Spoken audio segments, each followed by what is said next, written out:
প্রেমিক গুরু বা প্রেম ভক্তি ও সাধন পদ্ধতি। শ্রীমৎ স্বামী নিগমানন্দ পরমহংস প্রণীত। মুক্তির স্বরূপ লক্ষণ। এই রোগ সুখ জরা মৃত্যুময় সংসারে জন্মগ্রহণ করিয়া প্রকৃত জ্ঞানী ব্যক্তিগণ চিরকালই মুক্তিরূপ নিরাপদ স্থান লাভ করিবার জন্য যত্ন করিয়াছেন। সকল দেশের সকল মনীষীগণই মুক্তির স্বরূপ সম্বন্ধে আপন আপন গভীর গবেষণাপূর্ণ যুক্তি সকল ব্যক্ত করিয়া গিয়াছেন। তাহাদিগের প্রদর্শিত যুক্তিতে মুক্তির ভাব পক্ষে অনৈক্য থাকিলেও অভাব পক্ষে সকলেরই প্রায় ঐক্যমত আছে। আমরা এই প্রবন্ধে প্রাচ্য ও পাশ্চাত্য প্রদেশের সমস্ত প্রসিদ্ধ দার্শনিক বুধমণ্ডলীর মত উদ্ধৃত করিয়া মুক্তির স্বরূপ সম্বন্ধে আলোচনা করিব। আশা করি পাঠকগণ তাহা হইতে মুক্তির স্বরূপ বিষয়ে সার্বভৌম ও সর্বসমন্বয়ী মত গ্রহণ করিয়া নিঃসংশয় হইতে পারিবেন। হিন্দু শাস্ত্র অনুসারে মুক্তি প্রধানত দুই ভাগে বিভক্ত, যথা জ্ঞান মুক্তি ও কর্মজ মুক্তি। প্রথম জ্ঞান মুক্তি অর্থাৎ জ্ঞানের দ্বারা যে মুক্তি আনিত হয় তাহাকে নির্বাণ বা বিদেহ কৈবল্য মুক্তি বলে এবং তাহা চরমতম মুক্তি বুঝায়। এই মুক্তি অনন্তকালব্যাপী মুক্তি। দ্বিতীয় কর্মজ মুক্তি অর্থাৎ কর্ম দ্বারা যে মুক্তি পাওয়া যায় তাহা একটা নির্দিষ্ট কালব্যাপী মুক্তি। এই কর্মজ মুক্তি অর্থাৎ যাগ যজ্ঞ তপস্যাদির অনুষ্ঠান কাশী প্রভৃতি স্থানে তনুত্যাগ ইত্যাদি দ্বারা যে মুক্তি পাওয়া যায় তাহা আবার চারি ভাগে বিভক্ত, যথা সালোক্য, সারূপ্য, শাস্ত্রী ও সাযুজ্য। যে ব্যক্তি অজ্ঞান বর্জিত ও নিষ্কাম হইয়া সর্বদা ভগবানের অর্চনা করে সেই ব্যক্তি ভগবলোকে গমনপূর্বক বাঞ্ছিত ভোগ উপভোগ করিয়া থাকে। ইহাকেই সালোক্য মুক্তি বলে। যে ব্যক্তি পরমেশ্বরকে জ্ঞাত হইয়া বিষয় বাসনা পরিত্যাগপূর্বক তাহার পূজা করে সেই ব্যক্তি স্বীয় ইষ্ট দেবতার সদৃশ্য রূপ ধারণ করিয়া তদীয় লোকে গমন করে। এই সালোক্য সারূপ্য মুক্তি সামীপ্য মুক্তিস্বরূপ। তাই সামীপ্য মুক্তিকে আরও একটি পৃথক মুক্তিরূপে গণনা করা হয় নাই। যে ব্যক্তি ভগবৎ প্রীতার্থে ইষ্টাপূর্তাদি কর্মসমূহের অনুষ্ঠান করে সেই ব্যক্তি উত্তম লোকে গমনপূর্বক সেই কর্মের উপযুক্ত ফলভোগ করিয়া থাকে। ইহাকেই শাস্ত্রী মুক্তি বলে। কোন কর্মের অনুষ্ঠান ভক্ষণ, হোম, দান ও তপস্যা ইত্যাদি যে কোনো কর্ম হোক না কেন, যে ব্যক্তি সেই সমস্ত কর্ম ও কর্মফল ভগবানে সমর্পণ করে সেই ব্যক্তি তাহার তুল্য প্রভাবশালী হইয়া তদীয় লোকে গমনপূর্বক সুখ ভোগ করিয়া থাকে। ইহারই নাম সাযুজ্য মুক্তি। এই চতুর্বিধ মুক্তির পর নির্বাণ মুক্তি। জ্ঞানী ব্যক্তিগণ নির্বাণ ব্যতীত কখন একটা নির্দিষ্ট কালস্থায়ী এই চারি প্রকার মুক্তির পক্ষপাতী নহেন, কেননা এই মুখ্য কর্মাদি দ্বারা লাভ হয়, কিন্তু তাহার ক্ষয় আছে। পরিমিত কাল সুখ সম্মুখ ঘটিতে পারে, কিন্তু সেই পরিমিত কাল অন্তে আবার দুঃখ উপস্থিত হইয়া থাকে। এতএব এ সকল সম্যক মুক্তির উপায় নহে। রোগ আরোগ্য হইয়া আবার হইলে তাহাকে প্রকৃত আরোগ্য বলে না। আত্যন্তিক দুঃখ মোচন বা স্বরূপ প্রতিষ্ঠার নামই যথার্থ মুক্তি। তাহাই নির্বাণ নামে কথিত হয়। পরম পুরুষার্থ নির্বাণের নামান্তর জগতের যাবতীয় জ্ঞানী ব্যক্তি চিরকালেই নির্বাণ রূপ নিরাপদ স্থান লাভ করিবার জন্য যত্ন করিয়া গিয়াছেন। পরম পুরুষার্থ বিচারী প্রাচ্য ও পাশ্চাত্য দর্শনশাস্ত্রের বিশেষ অঙ্গ। তাহারা প্রথমত মানব জীবনের লক্ষ্য স্থির করিয়া তদনুকূল বলিয়া শাস্ত্র বিচারের অবতারণা করিতেন। অনুধাবন করিলে দেখা যায় যে দার্শনিকেরা মূলত বৈক্ষমান তিনটি লক্ষ্য বিষয়ের একটিকে পরম পুরুষার্থ বলিয়া উল্লেখ করিয়াছেন। দুঃখ নিবৃত্তি, সুখ লাভ ও স্বরূপাব্যক্তি অর্থাৎ সেলফ রিয়েলাইজেশন। এতৎ ব্যতীত পূর্ণত লাভ অর্থাৎ পারফেকশন কেউ কোনো দার্শনিক পরম পুরুষার্থ রূপে নির্দেশ করিয়াছেন।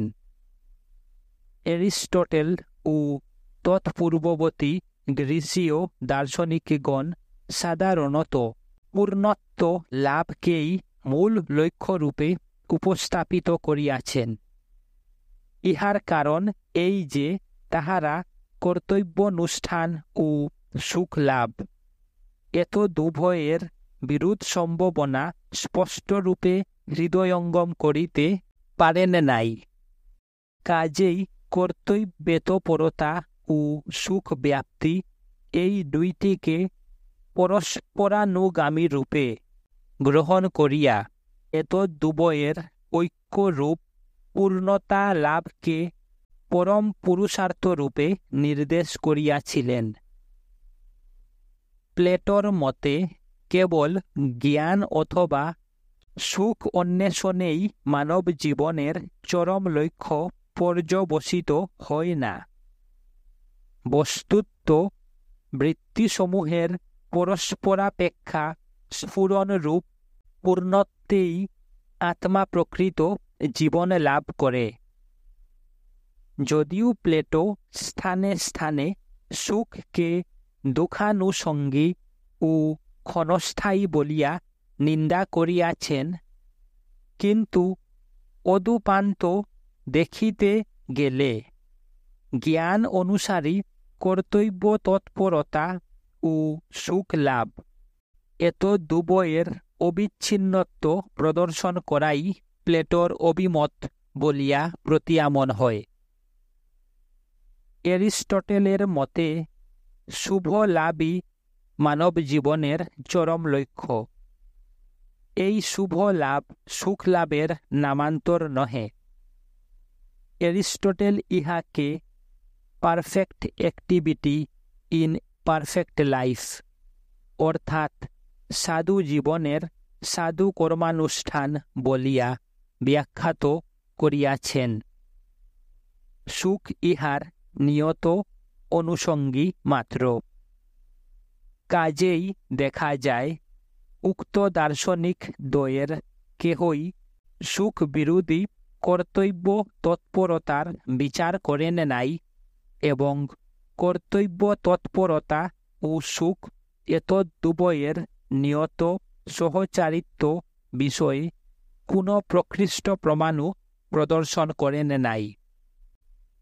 বস্তুত সুখ লাভ ও স্বরূপ ব্যাপ্তি এতদুভয় হইতে বিচ্ছিন্নভাবে দেখিতে গেলে কর্তব্যানুষ্ঠানের চরম লক্ষ্যত্ব কিছুতেই উপপন্ন হয় না।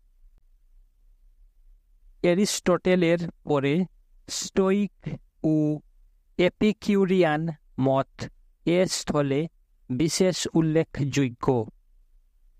স্টোইকদিগের মতে স্বভাবের অনুবর্তন করাই মনুষ্যের চরম লক্ষ্য, সুখানুসরণ ইহার বিরোধী। দুঃখে অনুবিঘ্ন হইয়া বিষানুশক্ত পক্ষানবৎ সুখ লিপ্সা পরিত্যাগ করিয়া একমাত্র কর্তব্য অনুষ্ঠানই মনুষ্যের শ্রেষ্ঠ পন্থা। পূর্বে যাহা বলা হইয়াছে তাহা হইতে দেখা যাইবে যে দুঃখ নিবৃত্তি ব্যতিরেকে স্টোইকদের অন্য কোনো প্রসিদ্ধ লক্ষ্য উৎপন্ন হয় না। স্বভাবের অনুবর্তনের অর্থাৎ কনফর্মিটি টু নেচার প্রকৃত স্বরূপ কি, তাহা নিতান্ত দুর্বোধ্য। ব্যাখ্যা তার ইচ্ছানুসারে ইহাকে যেদিকে ইচ্ছা ঘুরাইতে ফিরাইতে পারা যায়। ইউরোপের অধুনাতন রাজনৈতিক ও সামাজিক ইতিহাসে ইহার ছায়াপাত হইয়াছে।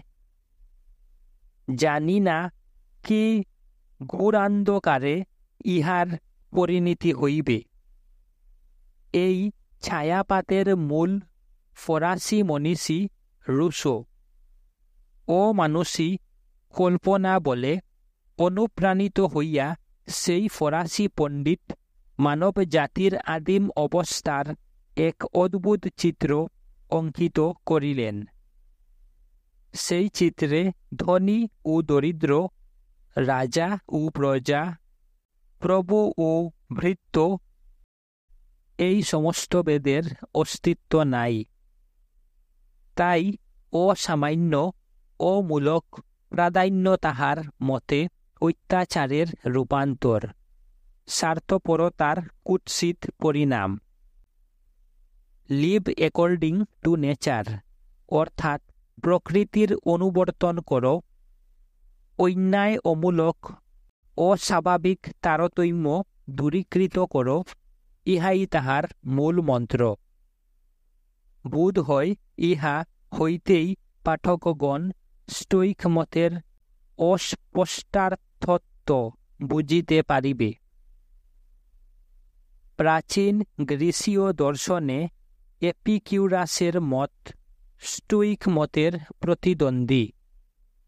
এপিকিউরাস বলেন যে সুখ লাভই অর্থাৎ হ্যাপিনেস মানবের শ্রেষ্ঠ লক্ষ্য। সুখ হইতে বিচ্ছিন্ন পুণ্যকর্মের কোনো মূল্য নাই। কিন্তু এই সুখের ব্যাখ্যা তাহার মতে স্বতন্ত্র। প্রবৃত্তির অনুবর্তন, সাময়িক উত্তেজনার তৃপ্তি সাধন এপিকিউরাসের মতে দুঃখবোধ হে এবং দুঃখ সবিন্ন শান্তি সর্বদা অনুসরণীয়। কাজেই একরূপ ধরিতে গেলে অত্যন্ত দুঃখ নিবৃত্তি এপিকিউরিয়ান মতে পরম পুরুষার্থ। এই তো গেল প্রাচীনকালের কথা। আধুনিক পাশ্চাত্য দার্শনিকেরা অনেকেই সুখ অর্থাৎ প্লেজারকেই মানব জীবনের চরম লক্ষ্য রূপে নির্দেশ করিয়াছেন। লক, হিউম, মিল, বেন্থাম, বেইন, সিজুইক প্রভৃতি দার্শনিকের ইহাই অভিমত। অন্যদিকে জার্মান পণ্ডিত হেগেল ও তদনুবর্তী গ্রিন, কেয়ার্ড প্রভৃতি দার্শনিক আত্মার পূর্ণত্ব অর্থাৎ সেলফ রিয়েলাইজেশন সাধনকেই সর্বপ্রযত্নের শেষ লক্ষ্য রূপে নির্দেশ করিয়াছেন। ইহারা বলেন, to the self conscious being, pleasure is a possible but not an adequate end. By itself, indeed, it cannot be made an end at all, except by a self-contradictory abstraction. Caird Kant. চিন্তাশীল মনুষ্যের নিকট সুখ অন্যান্য লক্ষ্যের মধ্যে একটি লক্ষ্য হইতে পারে বটে, কিন্তু ইহাকে পূর্ণ লক্ষ্য বলা যাইতে পারে না। সম্পূর্ণ বিচ্ছিন্নভাবে বিচার করিতে গেলে ইহাকে লক্ষ্যরূপে নির্দেশ করাও অসঙ্গত। বস্তুত সুখ আত্মপূর্ণত্ব লাভের আনুষঙ্গিক ফল হইলেও মূল লক্ষ্য পরিত্যাগ করিয়া ইহাকেই একমাত্র চরম লক্ষ্যরূপে নির্দেশ করা সঙ্গত নহে। পরম পুরুষার্থ সম্বন্ধে পাশ্চাত্য দার্শনিকগণের মত উদ্ধৃত হইল। এক্ষণে ভারতীয় দার্শনিকগণের মতাবলীও এই স্থলে সংক্ষেপে উল্লেখ করি। ভারতে 6খানি মূল দর্শনশাস্ত্র প্রচলিত আছে, যথা গৌতমের ন্যায়, কণাদের বৈশেষিক, কপিলের সংখ্যা, পতঞ্জলির যুগ, ব্যাসের বেদান্ত এবং জৈমিনীর মীমাংসক। এই 6জন ঋষির 6খানি মূল দর্শনশাস্ত্র। আবার উহাদের শিষ্যপশ্যিগণ বিরচিত বহু দর্শনশাস্ত্র বিদ্যমান আছে, তাহাও উক্ত নামধেয় শাস্ত্রান্তগত। এতদ্ব্যতীত চার্বাক দর্শন, বৌদ্ধ দর্শন, পাশুপথ বা শৈব দর্শন, বৈষ্ণব বা পূর্ণ প্রজ্ঞ দর্শন প্রভৃতিও দার্শনিক ইতিহাসে বিশেষ পরিচিত। চার্বাক মতে অঙ্গনালিঙ্গন ও ঋণ করিয়া ঘৃত সেবনই পরম পুরুষার্থ। কাজেই এতন্মতে পারতন্ত্রই বদ্ধ ও স্বাধীনতাই মুখ্য স্বরূপ। দেখিতে গেলে আত্মনাস্তিক দেহাত্মাবাদীদিগের পক্ষে দেহমুক্তি চরম মুক্তি। ইদৃশ মুক্তিবাদ সম্বন্ধে দত্তাত্রেয় বলিয়াছেন, যা মুক্তি পিণ্ডু পাতেন সা মুক্তি শুনি শুকরে। অর্থাৎ দেহপাতে যে মুক্তি, তাহা শুকর কুকুরাদিরও হইয়া থাকে। বৌদ্ধ মতে সমস্ত বাসনার উচ্ছেদে যে শূন্যস্বরূপ পরনির্বাণ অধিগত হয়, তাহাই পরম পুরুষার্থ। নির্বাণ আর আত্ম উচ্ছেদ একই কথা। এই আত্ম উচ্ছেদ অত্যন্ত দুঃখ নিবৃত্তির সাধনরূপে উল্লিখিত হইয়া থাকিলে বস্তুত অত্যন্ত দুঃখ নিবৃত্তি পরম পুরুষার্থ। তাহা না হইলে কোন বুদ্ধিমান ব্যক্তি অন্তর হইতে অন্তরতম আত্মার উচ্ছেদে উৎসুক্ত হইবে? বুদ্ধ বংশ লেখক বর্তমান বৌদ্ধদিগের গৌরবস্থল রিজ ডেভিড সাহেব নির্বাণ শব্দে এইরূপ অর্থ প্রকাশ করেন যে মনুষ্যের সত্তাবিলুপ বা একবারে মহাবিনাশ নহে, কেবল মাত্র ভ্রম, ঘৃণা ও তৃষ্ণা, এই তিনটির ঐত্যন্তিক উচ্ছেদই নির্বাণ শব্দে কথিত হয়। জৈন মতে আবরণ মুক্তি মুক্তি। এই আবরণ যাহাই কেন হোক না, দুঃখ নিবৃত্তি বা সুখ লাভের সাধন রূপেই তন্মুক্তি বাঞ্ছনীয় হইতে পারে। বৈষ্ণব মতে জীব ভগবানের নিত্য দাস, সুতরাং বন্দনা অর্চনাদি করিয়া জীবস্বরূপ অর্থাৎ প্রেম সেবুত্তরা গতিলাভই পরম পুরুষার্থ। জীব ও ঈশ্বর পরস্পর ভিন্ন, সর্বজ্ঞ ঈশ্বর ও মূঢ় জীব পরস্পর বিরোধী ধর্মাপন্ন, তাহাদের অভেদ উপপন্ন হয় না।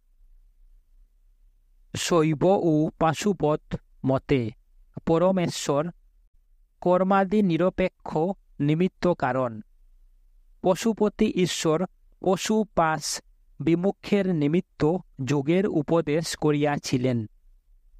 যোগ ঐশ্বর্য ও দুঃখান্ত বিধান করে, ইহাই পরম পুরুষার্থ।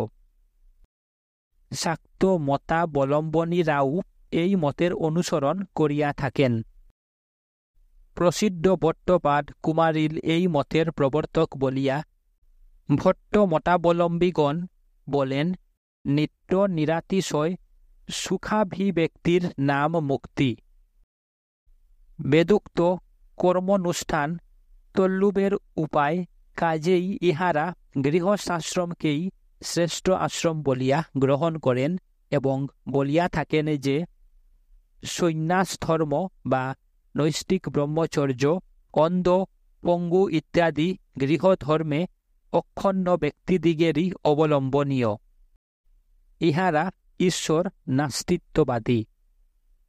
এখন কথা এই, ভট্টাভিমত নিত্য সুখ সম্ভব্য কি না। বিচার করিলে দেখা যায় যে সাপেক্ষ সুখের নিত্যত্ব সিদ্ধি কিছুতেই উৎপন্ন হয় না। বিচ্ছেদ্য সম্বন্ধ যাহার মূল, সে সুখের অবিচ্ছিন্ন প্রবাহ কিরূপে সিদ্ধ হইতে পারে। কাজেই সুখ লাভকেই পরম পুরুষার্থ রূপ নির্দেশ করিতে গেলে সুখের নিত্যন্তের দিকে না চাহিয়া পরিমাণাধিকই লক্ষ্য করা কর্তব্য। পাতঞ্জল দর্শনের যোগানুশাসনেই মুখ্য লক্ষ্য। চিত্তবৃত্তি নিরোধের নাম যোগ। যোগানুষ্ঠানের চরম অবস্থায় নিবীজ সমাধি লাভে অতুল আত্মানন্দ অনুভব করাই এতন্মতে পরম পুরুষার্থ। ইহারা আত্মার বহুত্ব ও ঈশ্বর স্বীকার করেন। তিনি সর্বজ্ঞ, সর্বশক্তিমান ও সমস্ত জগতের নিমিত্ত কারণ। সুতরাং অত্যন্ত দুঃখ নিবৃত্তিরূপ মুক্তি তত্ত্বাভ্যাস অথবা ঈশ্বর প্রণিধান দ্বারা অধিগম্য। এতএব বলিতে হয়, বেদান্ত ব্যতীত ভারতীয় অন্যান্য দার্শনপেক্ষা পাতঞ্জল দর্শনের সূক্ষ্ম লক্ষ্য উচ্চাসন প্রাপ্ত হইয়াছে। যোগানুশাসন বেদান্তবাদীরও অবলম্বনীয়। সাংখ্য, ন্যায়, বৈশেষিক ও মীমাংসক দর্শনের মতে অত্যন্ত দুঃখ নিবৃত্তি পরম পুরুষার্থ। কিন্তু এই দুঃখ নিবৃত্তির প্রকারভেদ আছে। সাংখ্য বলেন, ত্রিবিধ দুঃখের অর্থাৎ আধ্যাত্মিক, আদিভৌতিক ও আদিদৈবিক যে আত্যান্তিক নিবৃত্তি, তাহারই নাম পরম পুরুষার্থ। সাংখ্য মতে ঈশ্বর স্বীকারের কোনো প্রয়োজন নাই। আত্মা বহু ও পরস্পর ভিন্ন। আত্মা স্বামী, বুদ্ধি তাহার স্ত্রী। ও বিবেকাবস্থাতে স্ত্রী জ্ঞানস্বরূপ নির্গুণ স্বামীতে আপনার কর্তৃত্বাদি বিকারের আরোপ করিয়া অপরাধিনী ও তৎফলে দুঃখভাগিনী হয়। কিন্তু সাধ্বী অর্থাৎ শুদ্ধ সত্য সম্পন্না বুদ্ধি যখন প্রতি আত্মার প্রকৃত স্বরূপ দেখিতে পান, তখন ইহ জন্মে অপার আনন্দ অনুভব করিয়া অন্তে প্রতিদোহে অর্থাৎ আত্মস্বরূপে লীন হইয়া যান। ইহাই ঐত্যান্তিক দুঃখ নিবৃত্তির রূপ পরম পুরুষার্থ। এতন্মতে আত্মার মুক্তাবস্থাই স্বাভাবিক, বদ্ধ অবস্থা অজ্ঞানকৃত মাত্র। বদ্ধই স্বাভাবিক হইলে শ্রুতিতে মুখ্য সাধনের উপদেশ বিহিত হইত না। সুতরাং বিবেক দ্বারা অজ্ঞান প্রশমিত হইলে দ্রষ্টার আত্মস্বরূপে অবস্থানই মুক্তি। ন্যায় দর্শনকার গৌতম বলিয়াছিলেন, দুঃখ, জন্ম, প্রবৃত্তি, দোষ ও মিথ্যা জ্ঞানের আবর্জন বা অভাবরূপ যে সম্পূর্ণ সুখাবস্থা তাহার নাম অপবর্গ বা পরম পুরুষার্থ।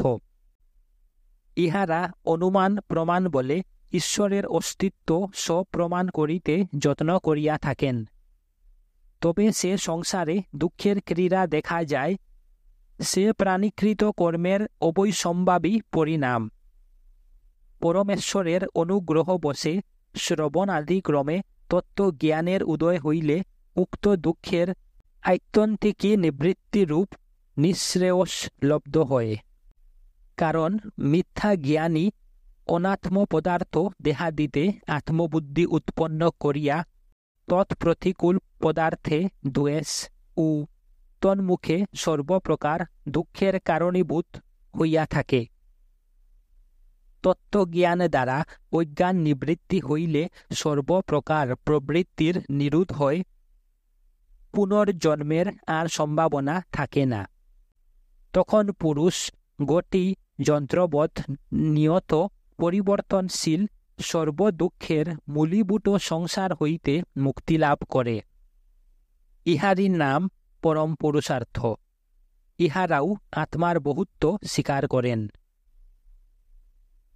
বৈশেষিক দর্শন প্রণেতা কোনাদ ন্যায় দর্শনের ন্যায় অনুমান প্রমাণ দ্বারা ঈশ্বর সিদ্ধ করিতে প্রয়াস করিয়াছেন, এবং বহু বিষয়ে গৌতমের সহিত কোনাদের বিশেষ ঐক্য আছে।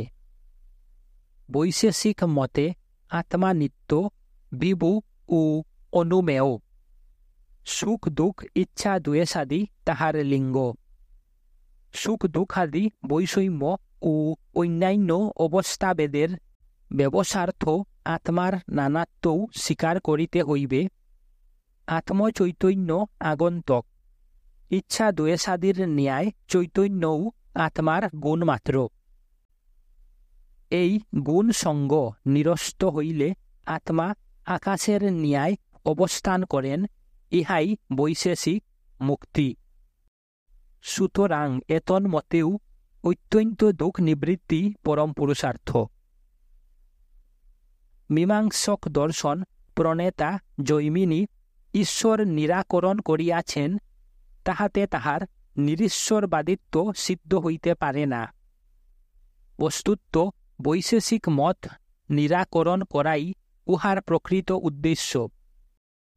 তিনি বলেন, ঈশ্বর না থাকিলেও মনুষ্য বিধিবিহিত কর্ম দ্বারা প্রপঞ্চ সম্বন্ধে বিলুপ রূপ পরম পদ লাভ করিতে পারে। বেদের ইহাই অভিপ্রায়।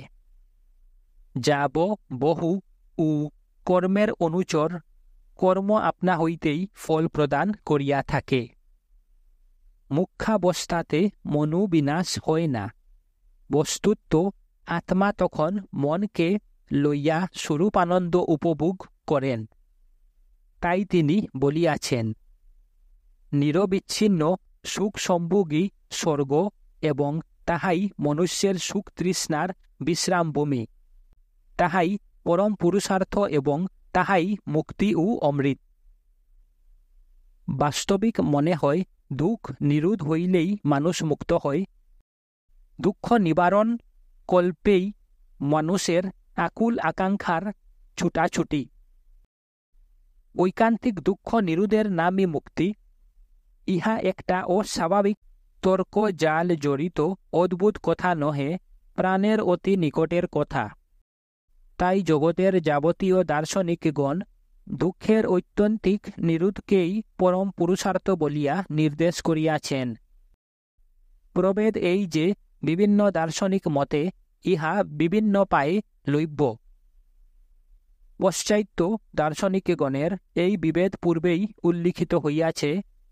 ভারতীয় দার্শনিক মতেও অতি সূক্ষ্ম দুর্লক্ষ্য প্রভেদ আছে।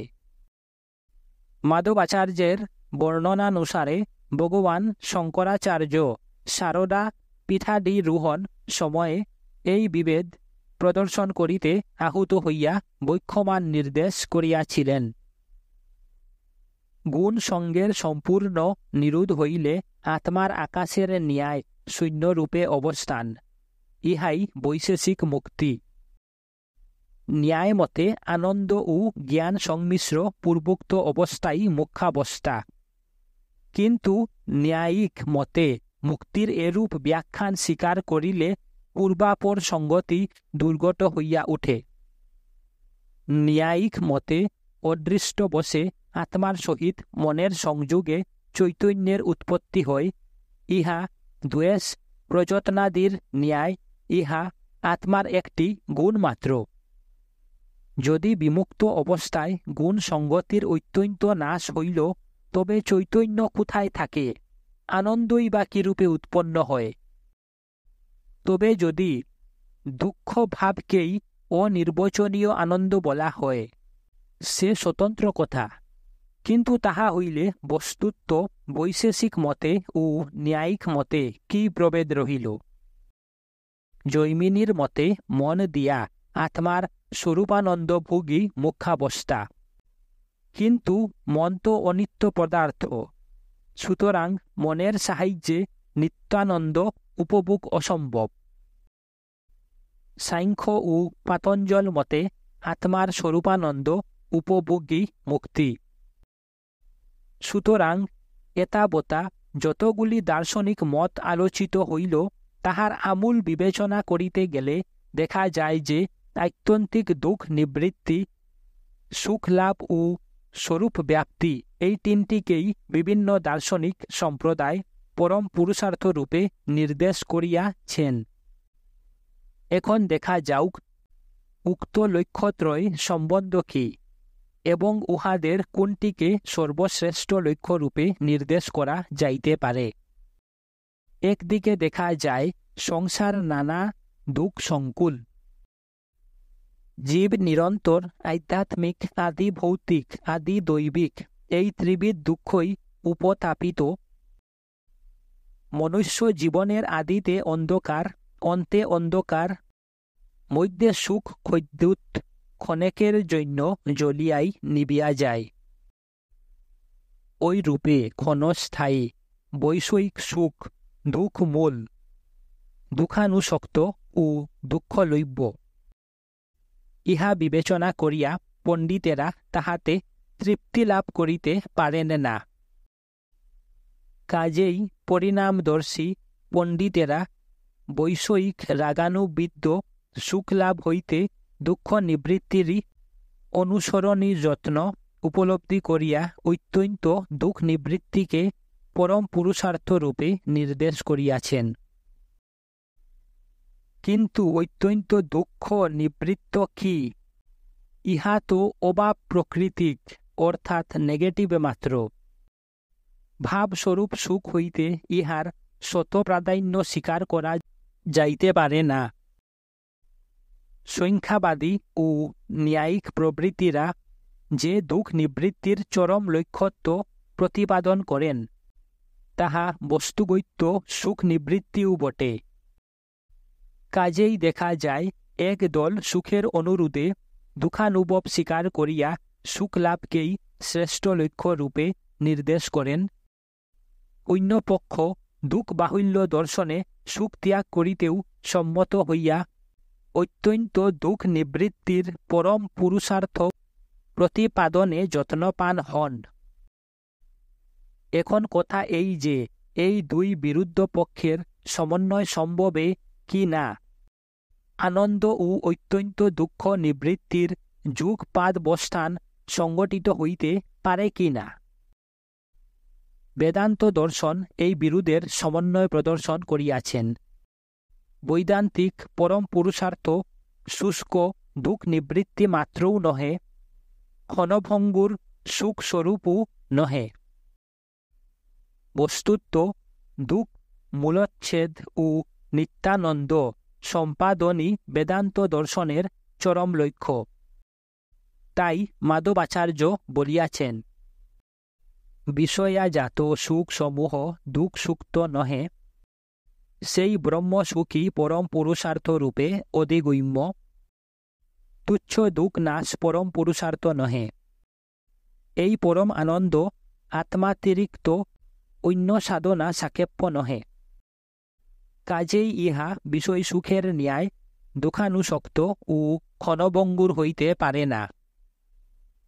অনাত্ম ও অনাত্মীয় পদার্থে অহং মম এই অভিমান দুঃখের নিদান। জ্ঞানলোকে এই মিথ্যাভিমান দূরীকৃত হইলে দুঃখ বীজ সর্বত্রা দগ্ধীভূত হয় এবং আত্মা স্বস্বরূপে অবস্থান করেন। কিন্তু আত্মার স্বরূপ কি? বেদান্ত শাস্ত্রে আত্মা ও ব্রহ্মের ঐক্য প্রদর্শনপূর্বক আত্মার আনন্দ স্বরূপত্ব প্রতিপাদিত হইয়াছে। কাজেই আত্মলাভ ও আনন্দলাভ একই কথা। এই অপূর্ব আনন্দের বিনাশ অথবা হ্রাস সম্ভব না, কারণ জ্ঞান দ্বারা স্বস্বরূপ একবার অধিগত হইলে আর তাহার বিচ্যুতি ঘটিতে পারে না এবং ব্রহ্মত্ব জ্ঞান ফলে সমস্ত পদার্থ আত্মার সহিত ঐক্যভাব করিলে সুখ বিরোধী অনাত্মীয় পদার্থসমূহ আত্মস্বরূপে লয় প্রাপ্ত হয়। আনন্দানুভব পূর্ণত্ব জ্ঞানের নিত্য সহচর ও ব্রহ্মাত্ম জ্ঞানের অবশ্যম্ভাবী পরিপাক। কাজেই একদিকে সুখ হেতুর নিত্য সদ্ভাব, অন্যদিকে সুখ বিরোধীর অত্যন্ত ভাব বিচার্য সুখের নিতান্ত সম্পাদন করে। একদিকে আত্মনাত্ম বিবেক দুঃখবীজ উন্মিলিত করে, অন্যদিকে অদ্বৈত জ্ঞান অদ্বৈত আনন্দ উৎপাদিত করে। যে বস্তু অপরিচ্ছিন্ন ও অদ্বিতীয় তাহাই সুখ। ত্রিবিধ বেদ বিশিষ্ট পরিচ্ছিন্ন বস্তু সুখ স্বরূপ নহে। আত্মাই একমাত্র অপরিচ্ছিন্ন বস্তু। কাজেই আত্মজ্ঞ ব্যক্তি প্রকৃত সুখী। এতএব এই সুখ সম্পাদক সমস্ত বস্তু আত্মতৃপ্তি সম্পাদনার্থই প্রিয়রূপে পরিগণিত হয়। সকলেই আত্মস্থিত সন্তান ইচ্ছা করে, আত্মবিনাশ কাহারই প্রার্থনীয় নহে। সুতরাং আত্মপ্রেম প্রত্যক্ষ সিদ্ধ। আবার সমস্ত বস্তু তাহারই প্রিয় সাধন করে, তাহার প্রীতি সম্পাদনের উপযোগী বলিয়াই অন্য বস্তুতে প্রিয়ত্ব উপচারিত হয়। সুতরাং আত্মাই পরমানন্দ স্বরূপ। আত্মসাক্ষাৎকার হইলে কাজেই সুখ মোহ দূর পলায়ন করে এবং নির্বিপ্লব আত্মানন্দ স্ফুরিত হয়। তাই শিবস্বরূপ শঙ্করাচার্য সূত্রিত করিয়াছেন, আত্মলাভ হইতে শ্রেষ্ঠ লাভ নাই। আত্মলাভ ব্রহ্মলাভ ও আনন্দলাভ একই কথা। তাই মুনীশ্বর শ্রীমদ্ভারতী তীর্থ বলিয়াছেন, ব্রহ্ম ব্যক্তি পরমানন্দ স্বরূপ ব্রহ্মকে প্রাপ্ত হন এবং আত্মস্থিত সুখ হইতে নিষ্কৃতি লাভ করেন। ব্রহ্ম রস স্বরূপ। সেই রস স্বরূপকে প্রাপ্ত হইলে জীব আনন্দই হইয়া যায়, ইহার অন্যথা নাই। সুতরাং বেদান্ত মতে আত্মসাক্ষাৎকার লাভ বা স্বস্বরূপে অবস্থানই মনুষ্যের পরম পুরুষার্থ। ইহাই সর্বমত সমন্বয়ী নির্বাণ মুক্তি।